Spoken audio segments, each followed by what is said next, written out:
Everyone very very good morning to all of you. Class 8 SST का chapter हम देख रहे थे, फंक्शन ऑफ सी वेव्स, है ना। ये हमारा जो चैप्टर है इसमें डिफरेंट फैक्टर्स के बारे में हमने बात किया है। तो आज का हमारा जो टॉपिक है वो है सी वेव्स के बारे में। जो समुद्र की जो लहरें होती हैं, सी वेव्स होती हैं, वो किस तरह से कौन कौन से फंक्शंस को वो परफॉर्म करती हैं। तो जैसा कि अभी तक देखते आ रहे हैं, हर एक फैक्टर जो कि नेचर में है वो 3 फंक्शन कर रहा है, इरोजन, ट्रांसपोर्टेशन और डिपोजिशन। तो यहाँ पे सी वेव के केस में भी सेम वही होगा, 3 फंक्शंस यहाँ पे हम पढ़ने वाले हैं। चलिए पढ़ते हैं क्या लिखा है। सी वाटर नेवर रिमेन काल्म। बिल्कुल हम जानते हैं कि जो सी वाटर है कभी भी काम यानी शांत, कभी भी शांत नहीं रहता है। It always remain active in the form of wave current, high tides low tides, है ना। ये हमेशा एक्टिव रहता है किस किस फॉर्म में, वेव्स के फॉर्म में। वेव्स आप समझते हैं, जो लहरें उठती हैं उनको वेव्स बोलते हैं। उसके बाद करंट, करंट का मतलब होता है वाटर का फ्लो होना ना, एक जगह से दूसरी जगह फ्लो होता है ना, उसको हम बोलते हैं current. High tide and low tide. High tide क्या होती है, तो अगर आपने ओशंस के बारे में सुना हो तो कभी जब चांद होता है ना, चांद जब दिखाई देता है, पूर्णिमा की रात जैसे जैसे आती है, जितना बड़ा चांद आपको दिखाई देता है उतनी बड़ी लहरें समुद्र में उठती हैं, वेव्स उठती हैं, उसको हाई टाइड्स बोलते हैं। पूर्णिमा पे सबसे बड़ा चांद दिखाई देता है तो सबसे जब बड़ी लहरें पूर्णिमा के दिन होती हैं, और अमावस्या के दिन जो मून है वो सबसे कम दिखाई देता है, उस टाइम पे बहुत छोटी छोटी लहरें उठती हैं। तो हाई टाइड और लो टाइड आई होप आप समझ गए होंगे। अगर किसी चैप्टर में डिटेल में आएगा तो मैं आपको और डिटेल में बताऊंगा। With its continuous effect of coastal area develop a considerable landform. अब देखिए, तो ये जो सारे इफेक्ट हैं, wave, current, high tide, low tide, तो इनकी वजह से जो कोस्टल एरिया होता है, कोस्टल एरिया का मतलब है समुद्र के किनारे का एरिया, ओशंस के किनारे का जो एरिया होता है उसको अपन बोलते हैं कोस्टल एरिया। तो इस सारे करंट्स की वजह से, इन सारी एक्टिविटीज़ की वजह से, है ना, क्योंकि पानी करंट की वजह से हिलता डुलता है, हाई टाइड की वजह से, वेव्स की वजह से, तो बार बार वो कोस्टल एरिया में टकराता है, किनारों पे टकराता है। तो उसकी वजह से क्या होता है, कंसीडरेबल लैंडफॉर्म, उससे अलग अलग तरह के लैंडफॉर्म्स बनते हैं जिनको हमको ध्यान देना है। Sea waves are very effective agent of gradation of on coast.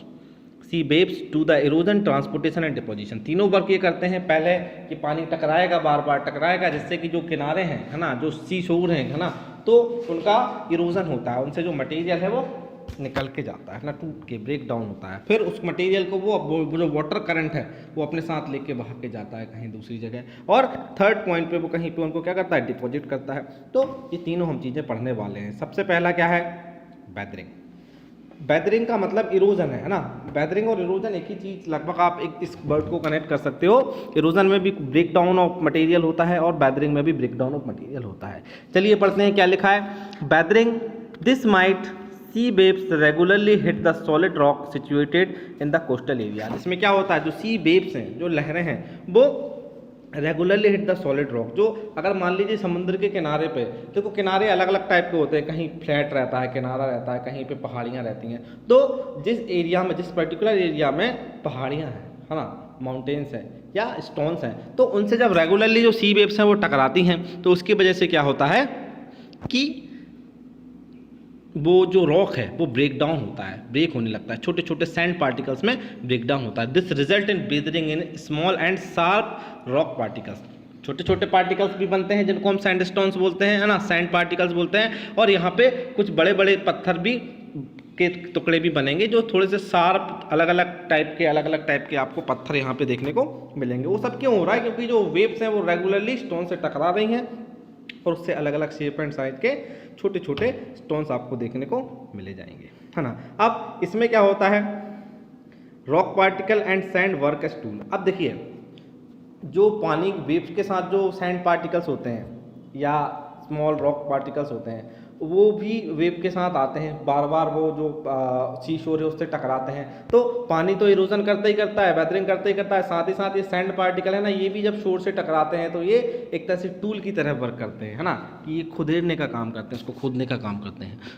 This result in erosion of shores, this erosion produce clips, keeps और री आर्चेस। देखिए जरा, तो अब जो इरोजन हो रहा है, जो स्टोन्स हैं या कुछ भी है किनारे पे, उनका सी वेव्स की वजह से इरोजन हो रहा है, तो उसकी वजह से फिर नया नया लैंडफॉर्म बनता है। क्या क्या बनते हैं, क्लिप्स, केप्स, री आर्चेस। अब ये क्लिप्स, केप्स और री आर्चेस क्या होते हैं वो मैं आपको एक अलग पिक्चर में यहाँ पे दिखाता हूँ।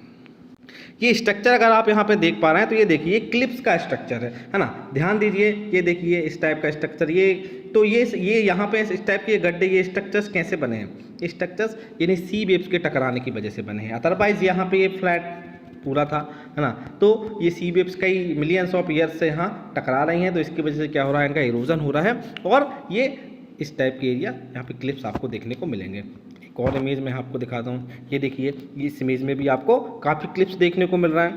ये देखिए यहाँ पे काफ़ी गहरा गड्ढा बना हुआ है, ये अंदर ना ये गहरा है, तो ये सब क्या है, इन्हीं को हम बोलते हैं क्लिप्स। ये देखिए एक और इमेज है, यहाँ पे भी आपको क्लिप्स देखने को मिल जाएंगे, है ना।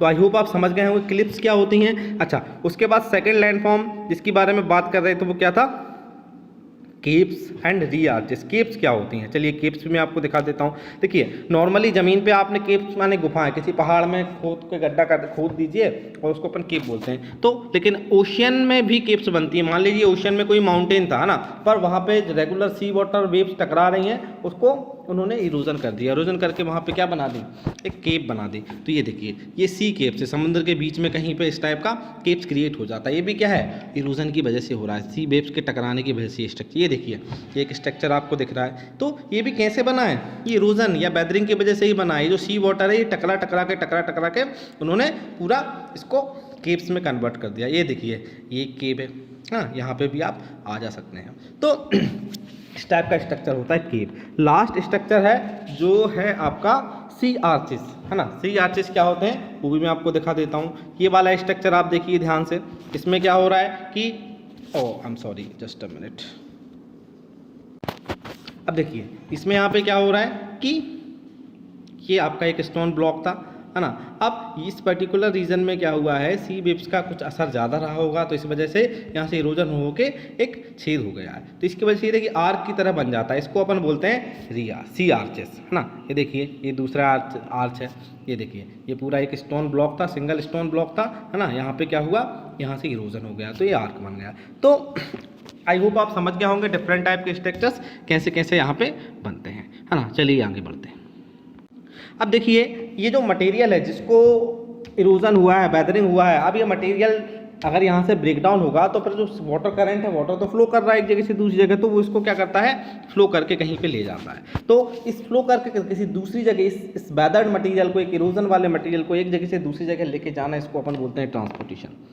The sea wave transport sand and broken pieces blocks, है ना। तो अब देखिए ट्रांसपोर्टेशन करेंगे तो किसी जगह पे जाके इनको डिपॉजिट भी करेंगे, छोड़ेंगे, ऐसा नहीं कि हमेशा लेके चलेंगे, है ना कहीं इनका डिपोजिशन करेंगे। तो डिपोजिशन के दौरान क्या होता है, डिपोजिशन जब करेंगे तो फिर अलग अलग टाइप के लैंडफॉर्म आपको देखने को मिलेंगे। चलिए डिपोजिशन पढ़ते हैं। अच्छा, ट्रांसपोर्टेशन के दौरान कोई यहाँ पर लैंडफॉर्म देखने को नहीं मिल रहा है, ठीक है। डिपोजिशन देखिए, the sea wave perform the deposition function at flat and levelled coast. The result of this there are formation of different type of lithostructure, example beaches, sandbars, lagoons. देखिए जब इनका डिपोजिशन हमेशा किसी फ्लैट सरफेस पे होता है ना, जहाँ पे देखिए ओशियन का जो किनारा है, सीशोर होते हैं, वो अलग अलग टाइप के होते हैं। कुछ जगह पे प्लेन एरिया होता है, कुछ जगह पे आपको पहाड़ी या और कुछ देखने को मिलता है। तो अलग अलग जगह पे अलग अलग टाइप का स्ट्रक्चर आपको देखने को मिलेगा।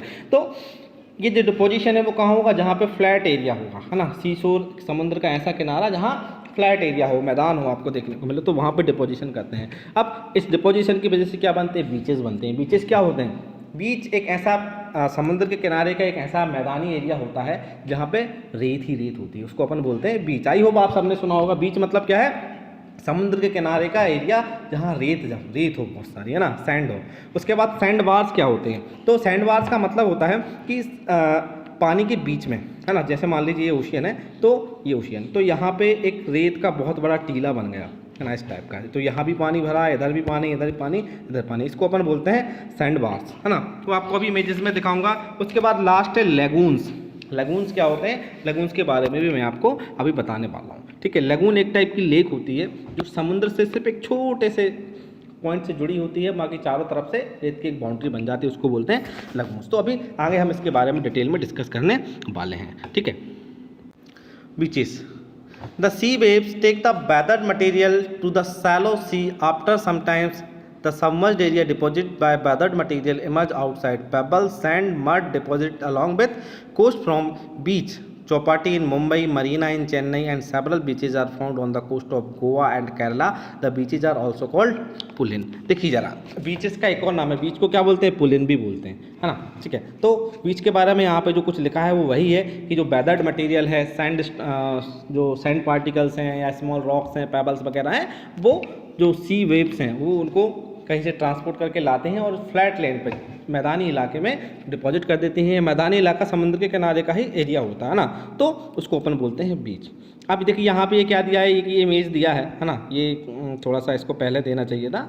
यहाँ पे लॉज क्या होते हैं, ये आपका एक पूरा ऐसा पत्थर का टुकड़ा था, कोई चट्टान थी, अभी सी वेव रेगुलर टकरा रही हैं, तो टकरा के यहाँ पे ये गहरा सा गड्ढा बना लेती हैं, इसको क्या बोलते हैं, वो लॉज बोलते हैं, ठीक है, ओके। अब आगे बढ़ते हैं, सैंड बार्स क्या होते हैं। Sometimes embankments of sand, gravel, pebbles get built up on the floor not far from the coast, they are called sandbars। देखिए जरा, ये एक इमेज यहाँ पे दिख रहा है, इसमें आपको सैंडबार्स दिखाई देगा।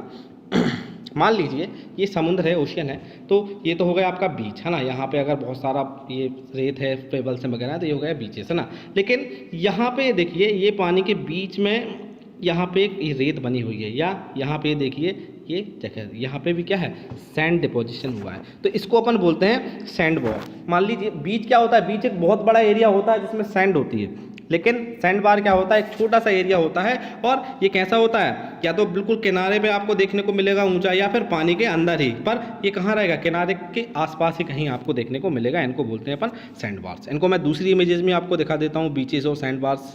देखिए ये जो एरिया है ना, ये बीच है ना, क्यों, क्योंकि ये समुद्र के किनारे पे बना और काफ़ी बड़ा एरिया, ये पीछे भी फैला होगा, यहाँ पे प्लांटेशन वगैरह भी है ना, पीछे तक गया है, तो ये हो गया आपका बीच। अब सैंड बार क्या होता है, ये देखिए, ये आपका सैंड बार है, क्यों है, क्योंकि देखिए यहाँ पे इस साइड पानी है, इस साइड पानी है, यहाँ आसपास कहीं किनारा है, और ये ऐसा लग रहा है कि पानी के बीच में कहीं पे आपको थोड़ा सा सैंड का डिपोजिशन हुआ है। तो इस टाइप के जो स्ट्रक्चर है इनको अपन बोलते हैं सैंड बार्स। आई होप आप समझ गए होंगे। थर्ड जो स्ट्रक्चर है जिसको हम बोलते हैं लगून। लगून क्या होता है, देखिए लगून एक टाइप की लेक होती है, okay.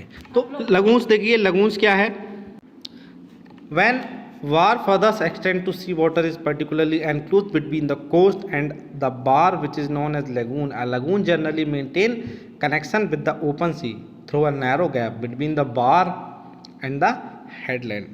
The lagoon is a coastal lake, the Chilka Lake of Odisha coast, the Pulicat Lake along the east coast, Wombat Lake on the west coast of Kerala are the example of lagoons। देखिए जरा, सीधे शब्दों में lagoon एक type की lake होती है, लेकिन ये जो लेक है इसको पानी कहाँ से मिलता है, ओशियन से मिलता है ना। आप बोलेंगे ओशियन से, इसका मतलब ओशियन से जुड़ी होती है, हाँ बिल्कुल ये ओशियन से जुड़ी होती है।